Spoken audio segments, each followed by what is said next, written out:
The topic today, actually, I have 5 topics in my protocol for dealing with people in general. The first is current stress that they may be going through. The second is their past. Third is anger management. Fourth is fear. And the fifth is what I call image and ego issues. But I put stress management first because unless you deal with the stress a person is going through right now, you are not going to make progress in any other area.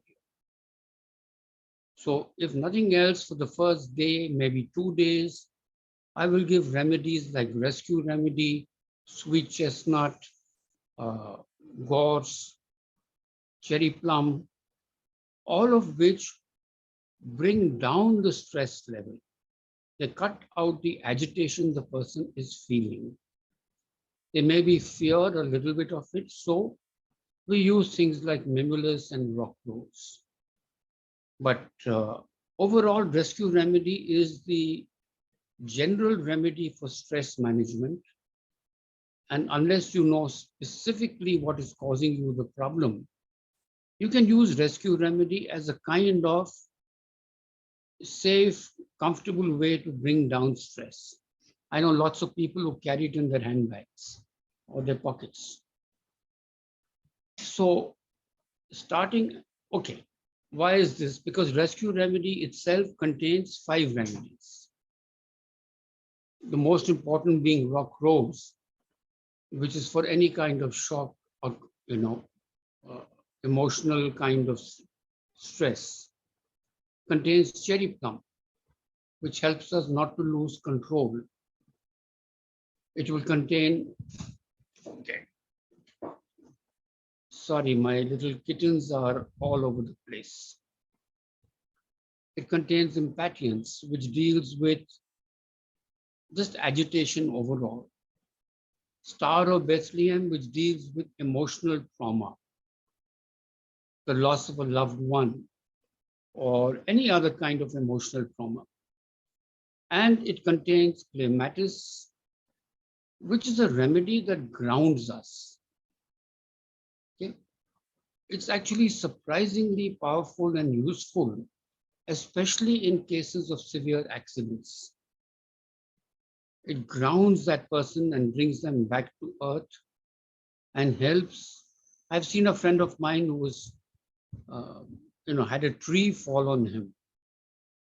And he told me later, he said, I had rescue remedy with me and I kept taking it every 5-10 minutes. And it kept me conscious. It kept my mind from disappearing into the pain and everything else. Until the doctors could cut him out, he said, rescue remedy saved my life. So there are thousands of such cases where people will tell you that in extreme situations, the first remedy of choice is usually rescue remedy. Take it, calm down, wait for a few minutes, maybe take it a second time. Okay. Now, the second remedy in my group is sweet chestnut. The caption reads, for when there is a dark moment in our lives. And this can deal with any kind of crisis. It could be a financial crisis in business that makes us feel that everything is dark at the moment. It could be a personal crisis, could be a relationship breakup. It could be a variety of things. Sweet chestnut is for those dark moments. And of course, it does what rescue remedy will not do. Rescue remedy is a generic. Sweet chestnut is specific to this state of mind. That things are dark. I can't see the future. I don't know how I will survive this particular crisis. So it is especially useful when it comes to money issues, big conflict, breakup of relations, anything that leaves that state of mind that says things are dark now. Okay. Sweet chestnut is supposed to channel the core spiritual energy of the world and help you feel that things will be all right. It's a very important remedy. The next remedy is gorse. It's the remedy for hope. And you might wonder why hope is necessary. The point is, unless you bring back a sense of hope that things will be okay, it's very difficult to pull out of a crisis. So, and it's a remedy that always works. I see it especially when I rescue little animals and kittens who are in dire straits. They're on the verge of death. And just 2 drops of gauze and they will sit up and say, come on, can I have some food, please? Or have some milk or water? Okay. So gauze is an extremely powerful pick-me-up. And I use it a lot because it actually brings a smile to people's faces. Okay. It makes them feel that things will be all right and that they will win in the long run. Okay. Because gauze really is for people who struggle a long time with a problem. They try all kinds of solutions, they're not working, and they begin to lose hope. You'll typically hear someone say, I've tried all forms of treatment. I've tried Ayurveda, I've tried Reiki, I've tried Unani, I've tried X, I've tried acupuncture. Nothing is working. Now I'm going to try Bach remedies. And this is your classic course situation. When people have tried and are continuing to try to be well, but for some reason they're not breaking through. But they haven't lost hope. That is the important thing. There is another remedy, wild rose, which is for when people get to a point where they say, I give up, nothing is going to work. A state of apathy comes on them. But that is an extreme case of wild rose, of gorse. While the person is in the gorse stage, they are still fighting, they're still continuing, they still believe something will be okay. Okay. And that's why they turn to Bach remedies. They've tried everything else, it hasn't worked, and now they hope that Bach remedies will do something for them. And believe me, it works. Because they are dealing at the emotional layer, they're able to do what homeopathy cannot do, what all these other things cannot do. Even something like Reiki needs an extremely powerful practitioner to achieve anything. Okay. And today, unfortunately, most of the people say, oh, I do Reiki, I do this, I do that, I do acupuncture. I've just done a few weeks of a course and they lack that inner spiritual, powerful energy. I remember this is important. I was talking to my teacher, doctor. He was now 85 or something. And I just asked him, I said, Doc, I have this injury in my carpal tunnel. I'm not able to reach it. He looks at me, grabs my wrist, few seconds of some movement with his hands, and the pain was gone. So I said, Doc, you used your energy to heal me. I said, yeah. He said, but you tell me not to do the same with other people. He said, the difference is I'm in command of my energies. You are not. I can use the energy to heal someone. I don't need any medication of any kind. But I would warn you against doing it because you are not in control. The other person's problems will backfire on you. And that's why I made this comment that there are very few genuine, adept practitioners, whether it is Reiki or acupuncture or anything, it's quite common that when you go to heal somebody, you will face a backlash. You will experience the same things that person was experiencing. So ghost is a lovely remedy to keep up that state of hope that yes, I will find a solution. And this can apply even to business issues, not only health issues. There are times in business we struggle and we feel that nothing will get better. God tells us, stay cool, things will get better. Keep fighting. Don't give up. Another good remedy to keep fighting is the remedy oak. It's when we have fought for a long time and we are tired.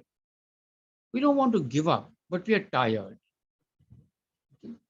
Oak is an energy remedy. It gives us a boost.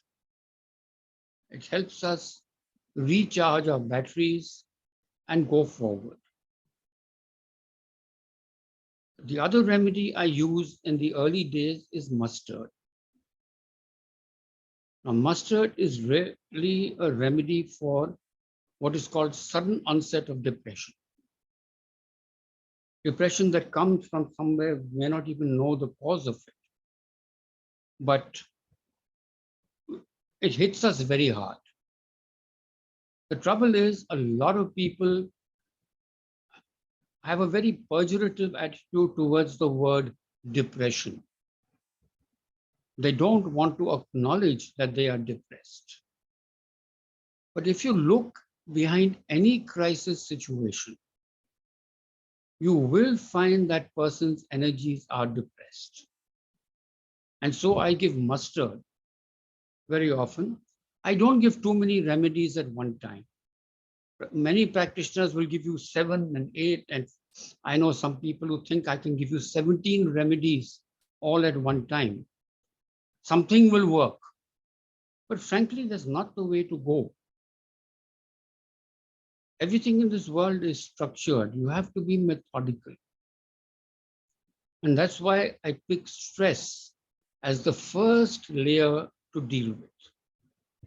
Until you get rid of the stress, until you bring it down to a manageable level, that person is going to resist any further suggestions, treatment, etc., etc. So deal with this right in the beginning. Now, there is the deeper kind of stress, and there is also stress comes in many, many forms. And there is the stress which is what I call situational. You feel stressed out at a certain moment. It could be work, it could be housework. Suddenly the person feels, oh God, I've got too much on my plate. How will I manage this? Now, the remedy for that is ELM. ELM is for when we feel overwhelmed by the current situation. We don't know how we will cope with it. And people are competent people. That is not the problem. It's not a lack of confidence, but it is a feeling that too much has happened at one time. At that time, ELM is like a pure, bright kind of energy that says, don't worry, you can handle this. Okay. There's a similar remedy that's called hornbeam. Hornbeam is for what I call anticipatory stress. Stress before public speaking, stress before an exam. That moment of doubt and worry that you feel before you go on stage to perform. Okay. It's also a remedy for male erectile dysfunction, because there is that anticipatory fear and doubt, and the stress that is created can be very severe at that moment. It's not a long-term stress. It's situational. I have to get up and speak before 200 people now.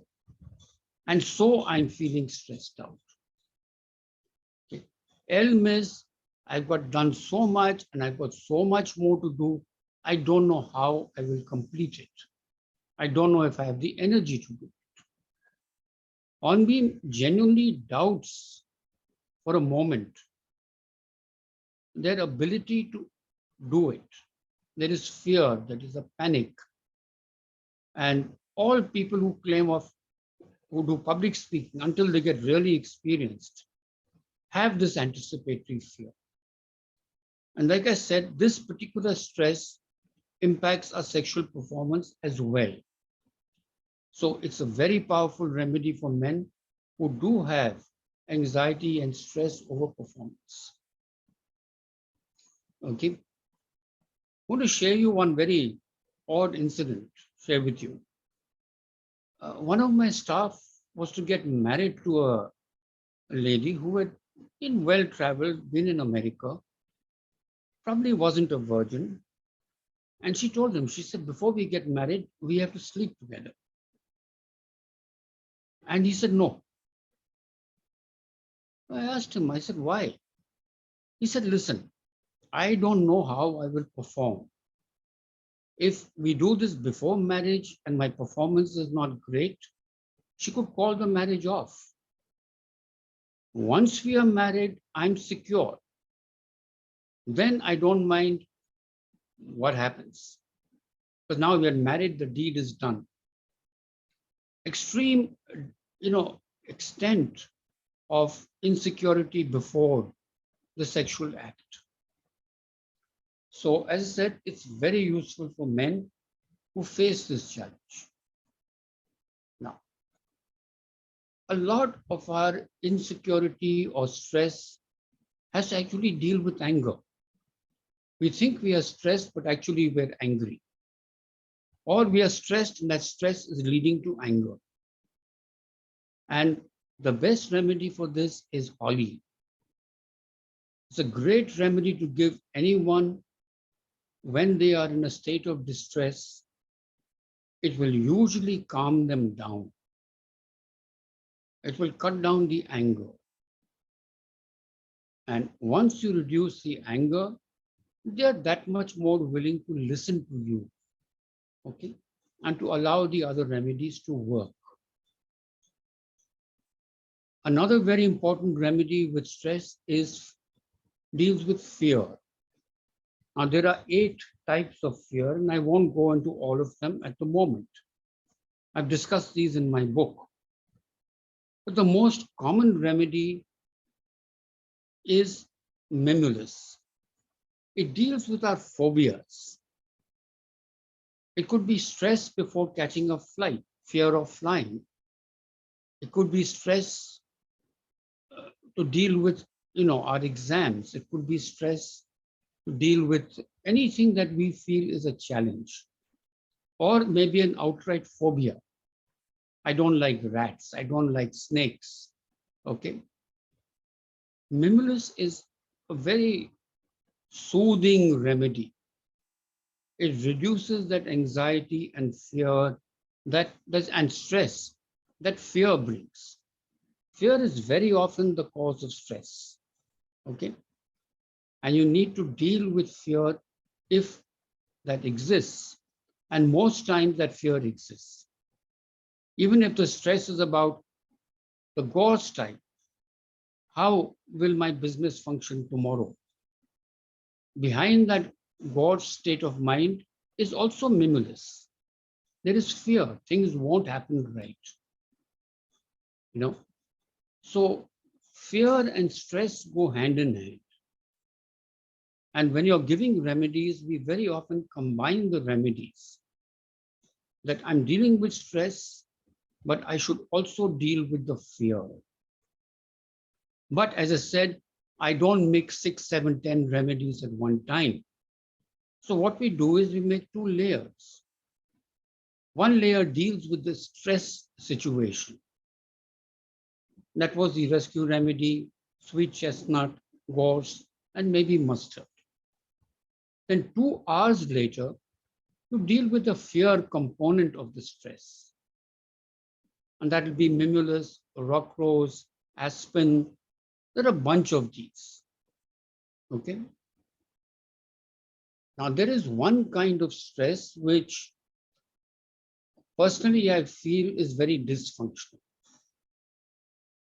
It is also related to fear, but it's the stress that parents often feel for their children.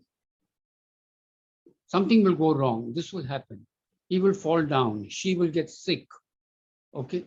And they're constantly agitated and stressed out by this particular fear. It doesn't do them any good, it doesn't do the child any good. It actually leads to injecting fear into the child, injecting stress into the child. So then the child is stressed out when they're going out to do something. And it is an unhealthy kind of stress. Okay. Some stress is good, it makes us perform well. But stress over others, unnecessary fretting over your loved ones, is not a healthy thing at all.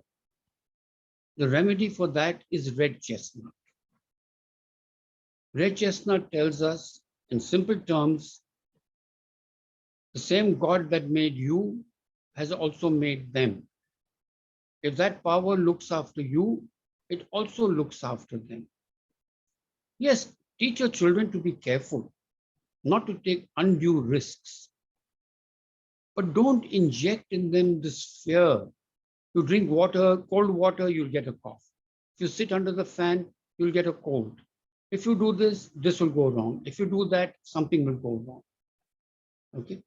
Such people are really stressed out. It may not show in terms of their work or X or Y, but inside them, they're constantly stressed. And this is not a good kind of stress because it doesn't push you to action. It doesn't benefit the person you're stressed out over. So if you find this anxiety in a parent or anyone, you may need not be a parent.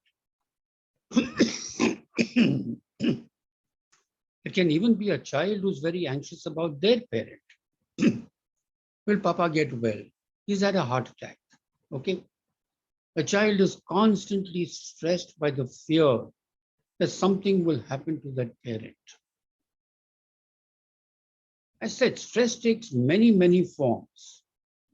And very often it is combined with fear. Okay.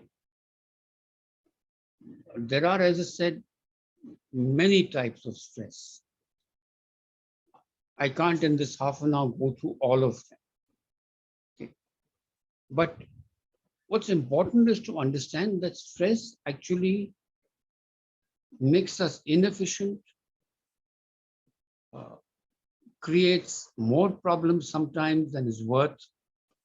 All things like your high blood pressure, high sugar content, stomach acidity, GERD, all of these usually come from stress.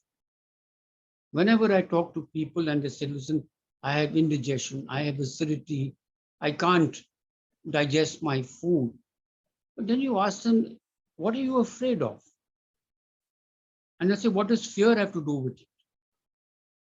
I said, no, it's not just fear, it is the anxiety. And now you have built this pattern up where you are anxious even before you have your meals. Before you do something, you become anxious. You have to break this pattern. You must get over it because it is affecting your digestion, it is affecting your breathing, it affects your thinking, it affects everything. I know a lot of people will turn and say, oh, he's just a bit stressed out, no problem. Answer is, hey, hold it. Stress in any form is a problem. If not today, it will become a problem. And I tell this to a lot of people, don't make such a statement that, oh, he's just a bit stressed out about work, or he's a bit stressed out about X or Y. That's not quite a wise thing to do. You must deal with that stress. You really must acknowledge that stress is very often the cause of disease. The screen is frozen for some reason. Yeah. Stress is very often the cause of disease. And until you reduce the stress, till you control the stress, that disease is going to keep recurring.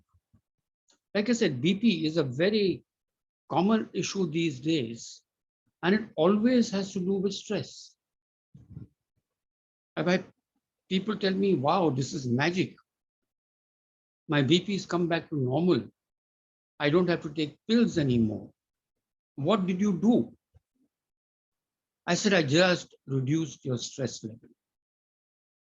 You were so agitated, so worried about your job, so worried about money, so worried about something that you were really, like over revving your car. And that was causing you the problem. Your BP was shooting up. I've seen BP come down from 220, come down to absolutely normal in about a month or two. But the BP has come down because I have brought the stress level down. I have reduced the anxiety. I know some people whose nature is to get anxious and stressed over even minor things. Oh, my sister said X to me and I'm stressed out. Now my stomach is hurting. XY did this, someone said something, this happened, I'm all stressed out. It's become the nature to use stress as an excuse. What they don't realize is by getting stressed over small things, they're actually creating illness. I jokingly say I have no Sardar Sikh patient. They have a lovely little saying, ki farak penda. How does it matter? Or as somebody told me, they have another one, Sanuki. How does it affect me? But I know people who get horribly hassled. Oh, this one said this at a party. She said that. This one did this. And the answer is, how is that your problem? Why are you getting agitated? Agitation is a first sign of stress. Why are you getting agitated? Especially if it doesn't concern you. But that is something that people don't realize, that they take certain things too seriously. Somebody said X and Y about me, and they're horribly agitated and stressed out, and then they'll complain, I can't sleep at night, I'm not digesting my food, XYZ. A direct impact of stress, anxiety. Yes, very often along with stress will come anger, not only fear, but also anger. And you need to be careful of this. The combination is very deadly. People get angry when they're stressed out. I've literally seen one of my clients in his office screaming, shouting at his workers, literally stop and fall dead of a heart attack. Yeah, he may have been stressed about something that didn't go right, but that extreme amount of anger that comes out of stress is itself a killer. And I've seen it happen. It's not something that is to be taken lightly. So like I said, if somebody just says, oh, he's just a bit stressed out, there's no problem, don't do that. Realize that all stress is certainly hurtful, dysfunctional, unhelpful, call it what you want to call it, but all stress will make you ill.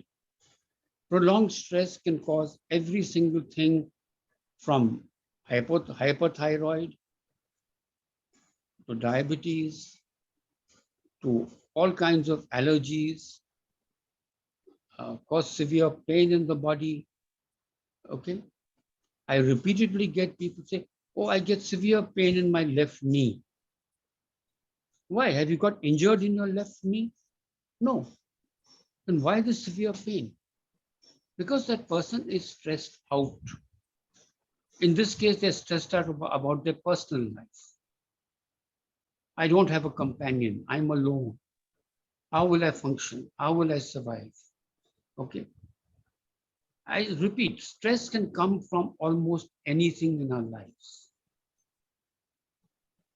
And it's very, very important to identify it, understand it, and deal with it. And Bach remedies excel at this one thing, that is reducing your stress level, helping you cope and manage rather than go over the edge. And possibly one remedy that I would like to close on is the remedy cherry plum. It's a remedy we give to people who are suicidal, who have had so much stress for whatever reason that they feel I can't take it anymore. I am losing control. That is what pushes them off balconies. That is what causes them to commit suicide. They feel they have reached a level of stress that they cannot handle anymore. Again, it doesn't matter what the stress is. That feeling that I cannot control this anymore is a killer. The remedy for that is cherry plum. Is one of the remedies I use a lot when I'm dealing with people because this feeling keeps coming up. I've reached my limit. The message of cherry plum is there are no limits. It's just something that you feel you have reached in you. There is no actual limit. Human beings can rise to enormous challenges. If everyone committed suicide the moment things got too stressful, it would be a problem. But today we have a lot of children committing suicide. I hear a lot of women say, if I didn't have my children to look after, I would commit suicide. I can't live with this family of mine. Very often we'll hear people say this. I wish I could just commit suicide and forget this stress, put it all behind me. The point is that that may not be the right answer. I remember some years ago, in 99 to be specific, I had about $25 million ripped off me. My good friends and family. I had some friends come up to me and say, wow, how are you going to survive Ashok? If I were you, I would commit suicide. No, I said, fortunately, I'm not you. I have no intention of taking that road. I'm going to get up, I'm going to fight, I'm going to rebuild my business because that is my nature. My nature is not to run away from these things. Yes, problems happen in life. There's no doubt about it. But running away from them is also not a solution. Okay? That is where Sir, I think we are running out of time. Yeah. So that is why Bach remedies are so effective. They help you bring your stress to a manageable level. Chalo. Thanks, Rajiv. I think I've said what I needed to. Yeah, I think today's session, whatever you feel, one-liner takeaway. No, I've said stress is a killer. Bach remedies are the best way to bring that stress down.